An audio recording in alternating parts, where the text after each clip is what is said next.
자, 공무원 영어를 갖다 준비하는 데 있어 가지고 어떻게 공부할지에 대한 질문들을 많이 하세요. 처음 공부하시는 분들 같은 경우에는 특히 이제 경험이 없다 보니까 어떻게 해야 될지 남은 기간 동안 1년이라는 기간을 생각을 했을 때 1년이라고 사실 보기는 힘들죠. 왜 중간에 들어오시는 분도 있고 시작하시는 분들, 또 아니면 지금 당장 7월을 기준으로 해서 시작한다 하더라도 7, 8, 9, 10, 11, 12, 1, 2, 한 뭐 7개월, 8개월 정도밖에 안 돼요. 그러니까 온전히 1년을 공부하는 그런 수험생들은 그렇게 쉽지 않을 거라고 생각이 됩니다. 왜? 중간에 한 번이라도 시험을 응시하게 되기 때문에 그렇게 되겠죠.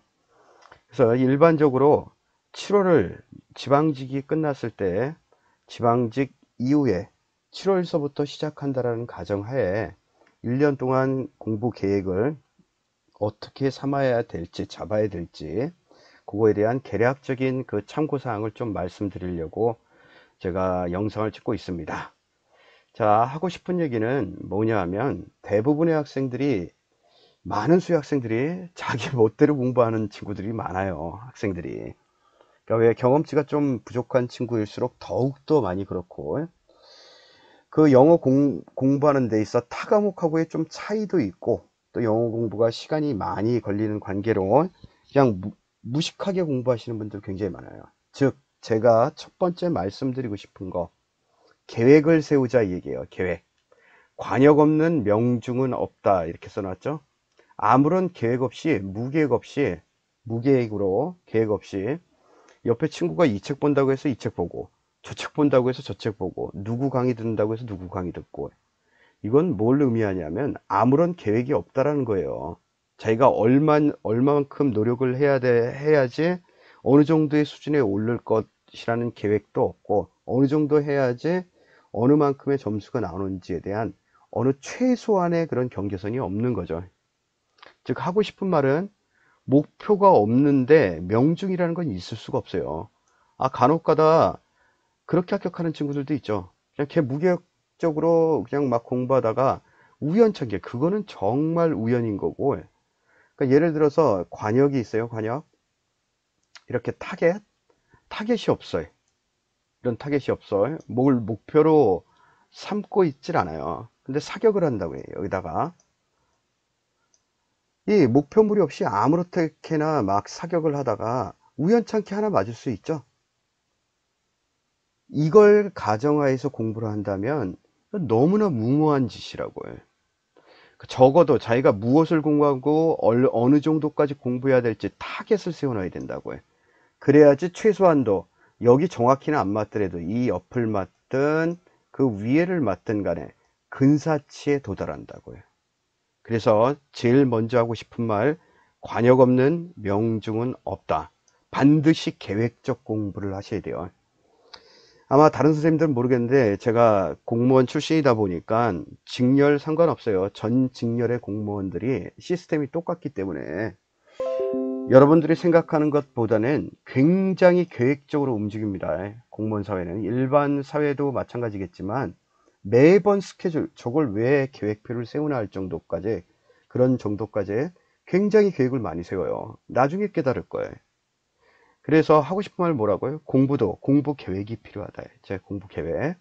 그래서 저희가 공부해 보신 분들은 아시겠지만 그 네 개 분야로 나오게 돼 있죠. 시험이 네 개 분야. 그래서 첫 번째 어휘 네 문제, 일반적인 경우라면 플러스 마이너스 한 문제 정도 차이 날 수 있고, 문법도 네 문제, 생활영어 두 문제. 그래서 여기까지 1번서부터 10번으로 구성되어 있죠.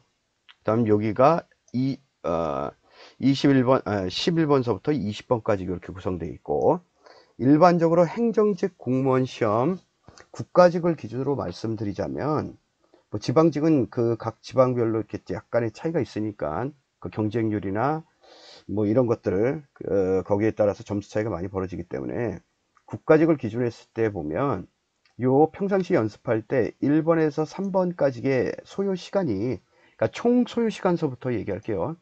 목표를 잡을 때 총 소요 시간, 시험 풀 때 총 소요 시간을 25분, 늦어도 25분 안에는 잡으셔야 돼요.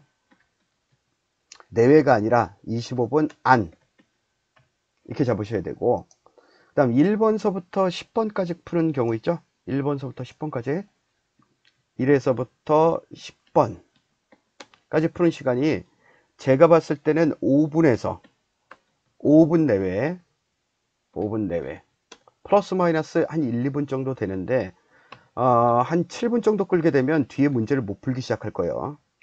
7분 정도 되면 최악의 경우 7분 내외.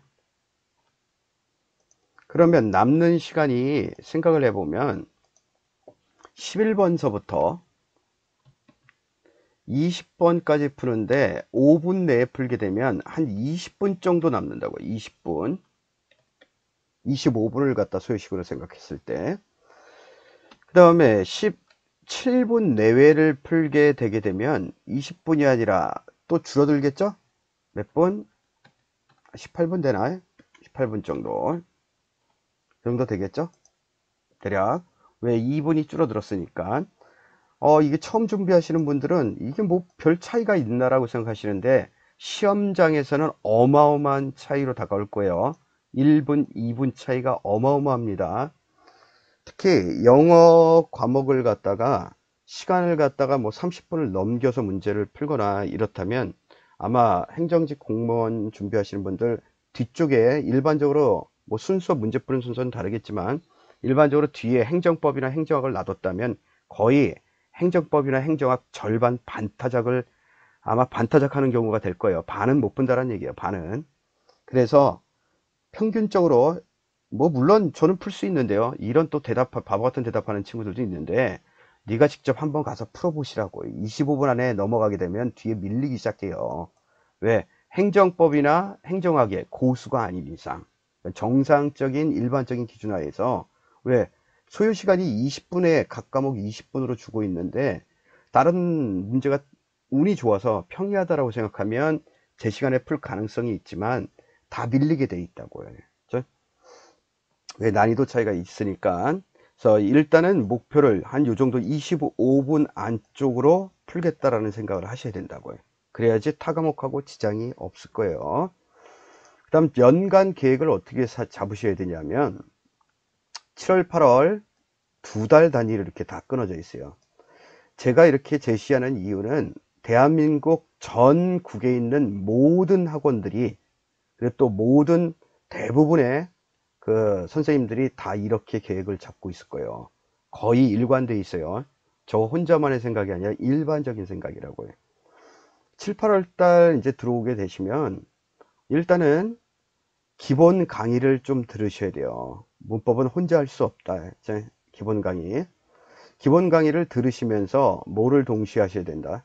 문법 문제풀이를 갖다 동시에 하셔야 돼요. 뭐에 맞춰서? 부정사가 끝나면 부정사에 대한 기출문제 및 문풀을 동시에 실시하셔야 돼요.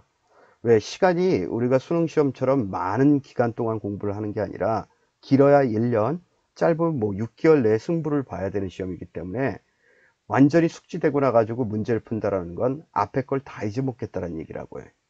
그래서 각 진도별로 나가면서 절대 밀리지 않아야 된다고요. 각 진도별 문제풀이를 같이 하셔야 돼요. 그리고 처음 공부하시는 분들, 아마 모의고사나 아무 모의고사나 상관없어요. 보고 나시면 한 뭐 50점대 미만인 그런 수험생들 같은 경우에는 일단 뭐부터 하셔야 되냐면 중고등 어휘서부터 암기하셔야 돼요. 예. 보통 어휘집이 고등학교 같은 경우에는 한 60일에서 50일 어떤 책이라도 상관없어요. 고등학교 어휘는 교육부에서 제한이 되어 있기 때문에 모든 어휘집, 심지어 몇 년 전에 쓰던 책 보셔도 전혀 상관없어요. 거의 공통되어 있기 때문에. 그래서 고등 어휘집이 한 50일에서 60일로 암기할 수 있게 돼 있어요. 그래서 7, 8월 요 2달 동안 반드시 사수해야 된다고요. 엄청난 반복을 통해서. 다음 9월, 10월 달 되게 되시면 한 번에 뭐 독해하고 그 다음에 문법을 동시에 할 수는 없어요. 동시에 하기가 힘들다고요. 왜? 문법만 다 끝내기도 너무 바쁘니까.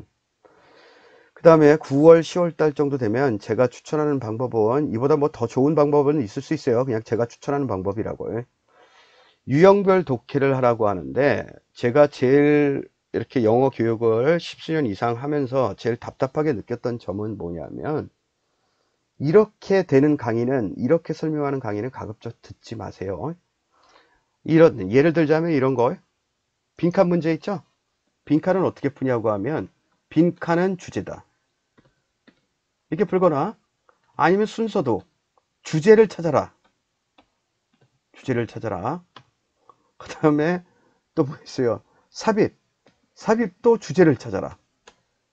물론 아주 틀린 얘기는 아니에요. 아주 틀린 얘기는 아닌데, 왜 말하고자 하는 바를 갖다가 알아야지, 무슨 말을 하는지 알아야지 그 문맥적 논리 추론이 가능하기 때문에 아주 틀렸다고 생각하진 않아요. 맞긴 맞는데, 이래 가지고 문제를 갖다가 풀기에는 시간 부족이 된다고요. 그리고 모든 게 다 주제문 찾아라?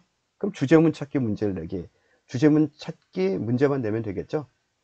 이거는 그냥 일반적인 문제풀이 하는 거예요. 일반적인 문제풀이. 이렇게 공부해 가지고는 뭐가 안 된다? 제 시간에 풀기 굉장히 힘들어요. 시간도 많이 걸리고. 그래서 각 유형별로, 빈칸은 빈칸 푸는 방식, 순서는 순서 푸는 방식, 각 유형별로 나누어서 유형별 독해를 하셔야 된다고요. 유형별 독해. 그래서 유형별 해석이 아닌 독해 기법을 숙지하시라는 말씀이에요. 독해 기법. 어떻게 풀어야 할지를, 푸는 방법을 숙지하셔야 된다고. 푸는 방법. 그리고 9월, 10월 달 되면 요기를 하셔야 돼요. 이제 뭐가 됐다라는 가정하에서, 이 고등어휘가 완벽히 숙지됐다라는 가정하에서 공무원 어휘를 암기하기 시작해야 된다고요. 우리가 실제 시험에 나오는 거는, 이게 공무원 어휘도 두 가지 방식이 있죠. 하나는 그냥 기출됐던 어휘들을 갖다가 그냥 막 늘어놓은 게 있어요. 첫 번째, 1번 어휘를 갖다, 기출 어휘를 그냥 무작위로, 기출 어휘 얘를 무작위로 늘어놓은 책이 있어요. 무작위 편집된 책,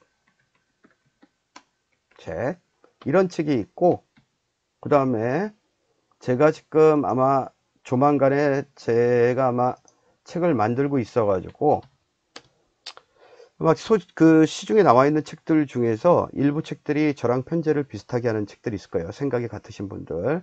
동의어 아니면 유의어, 요 순서대로 얘를 따로 정리해 놓은 책이 있어요. 요리어 별로 정리된 책, 이렇게 돼 있죠.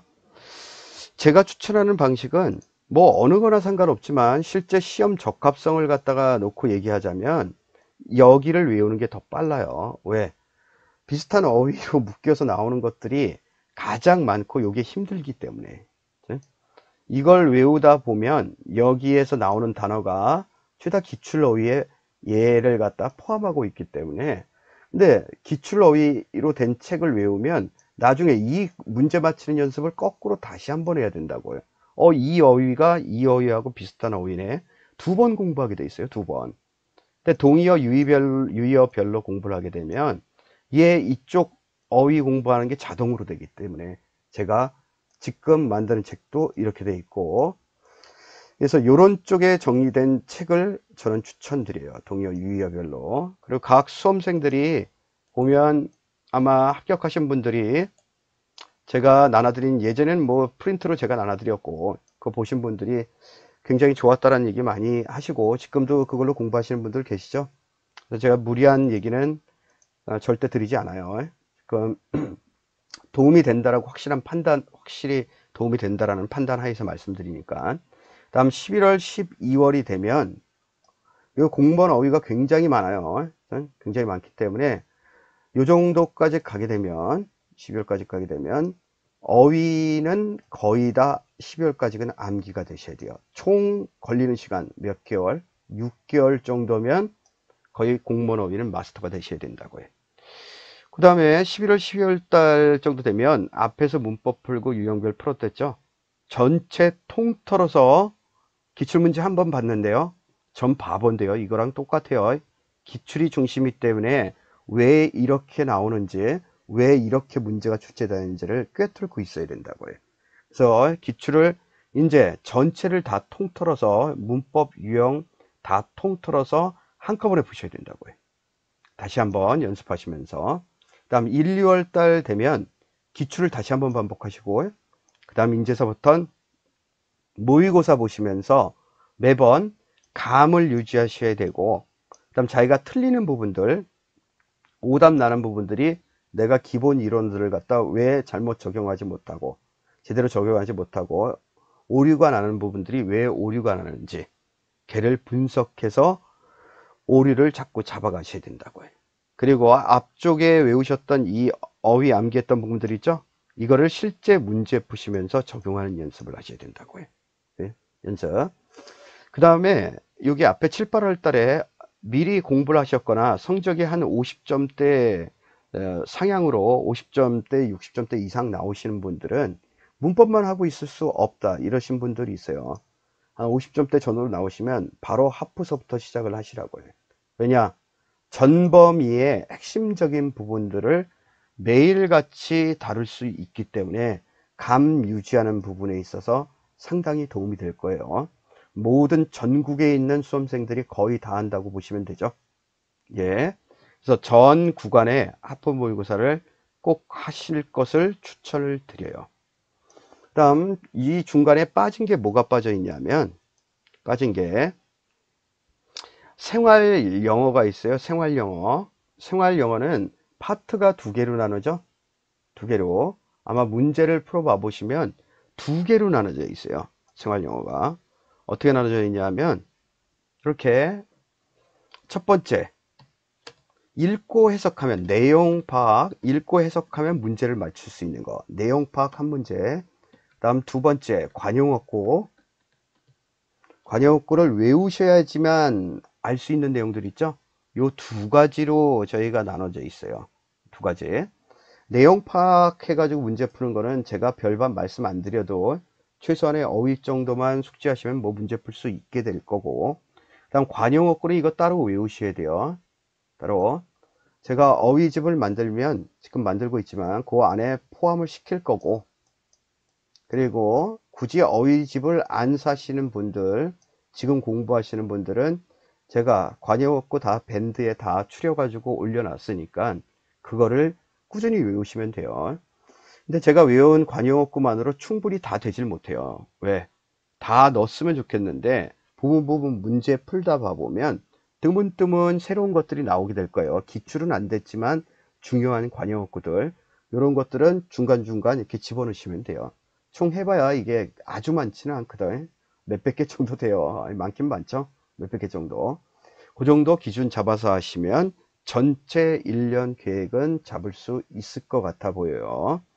다음 또 하나 추가로 말씀드리고 싶은 거는 뭘 말씀드리고 싶냐면 기존에 이제 제시하시는 분들, 초시하시는 분들은 이대로 따라가시면 되고 제시로 준비하시는 분들은 각 개인별로 성적이나 아니면 틀리는 분야에 따라서 뭐 독해가 많이 틀린다든지 문법이 많이 틀린다든지 이런 부분들은 개별적으로 다 공부하는 방법이 다 틀려야 돼요. 똑같이 할 수가 없잖아요. 그렇죠? 그런 부분들은 개인적으로 상담을 좀 하셔야 될 거라고 저는 생각이 듭니다. 그래서 전체적으로 1년 동안 할 수 있는 공부할 수 있는 계획 처음에 말씀드렸다시피 모는 없다 관역 없는 명중은 없다 꼭 기억하셔야 돼요. 공무원이 계획 없이 뭔가 일을 수행한다 있을 수도 없는 일이라고요. 특히 공부도 마찬가지예요. 공부 계획 없이 막 공부한다 있을 수 없는 일이다. 다시 얘기하면 합격하고는 멀어진다 이런 얘기예요. 매번 계획을 만들고 그걸 조금씩 실천해 가면서 본인의 합격률을 높여가는 거라고 저는 확신합니다. 아무튼 중간 그 파트별로 더 공부를 어떻게 해야 될지는 제가 계속해서 영상을 올릴 거니까 참고하시면 될 것 같습니다.